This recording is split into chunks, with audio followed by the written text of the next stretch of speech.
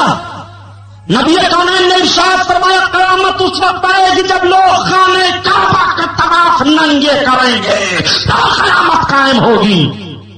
مکہ مدینہ پر ہماری حکومت ہے, ہماری حکومت. مکہ مدینہ پر حکومت کا نام ایمان نہیں ہے, مکہ اور مدینہ کے تاجدار کی محبت کا نام ایمان ہے. آخری بات جو میں عرض کر رہا ہوں اس کو سن لو. ابلیس کی بات چل رہی تھی حضرت, ابلیس کی بات. بہت بڑا مولوی تھا یہ, لیکن دیکھیے تصوف کی بات ہے مولانا فاروق صاحب. اب تصوف کی بات آ گئی تو عرض کر دوں, ابلیس سے خطا ہوئی, کوئی غلطی کی نہیں. رب نے فرمایا سجدہ کر, نہیں سجدہ کیا, غلطی وہ بھی کیا. آدم علیہ السلام کو حکم ہوا درخت کے قریب نہ جانا, چلے گئے, لفظ آپ سے بھی ہو گئی. اس مردود سے غلطی ہوئی, اس میں تکبر ہے, نبی کا احترام نہیں ہے, وہ خطا نہیں معاف کی گئی. اور یہاں لفظ نبی کا احترام ہے. جب حضرت آدم اسی محبت کے تعلق سے دعا مانگتے ہیں تو اللہ تعالیٰ نے احترام نبی میں ان کی دعا کو قبول فرما لیا, لفظ معاف کر دی گئی. سبحان اللہ سبحان اللہ. تو جب دل میں رسول کی محبت ہوتی ہے تو ایک صالح جذبہ ابھرتا ہے. گناہ ہو جائے, خطا ہو, پاپ ہو جائے, تمام قسم کے نہ جانے کیسے کیسے پاپ ہو جائے, لیکن اگر محبت ہے تو محبت کی روشنی ضرور انگلائی لے گی. وہ صالحیت کا جذبہ ابھرے گا اور ایک نہ ایک دن اس کی آنکھوں سے ندامت کے آنسو بہ جائیں گے. اللہ توبہ قبول فرما لے گا. امام حسین نے یہی تو جوش کیا تھا کربلا کے میدان میں.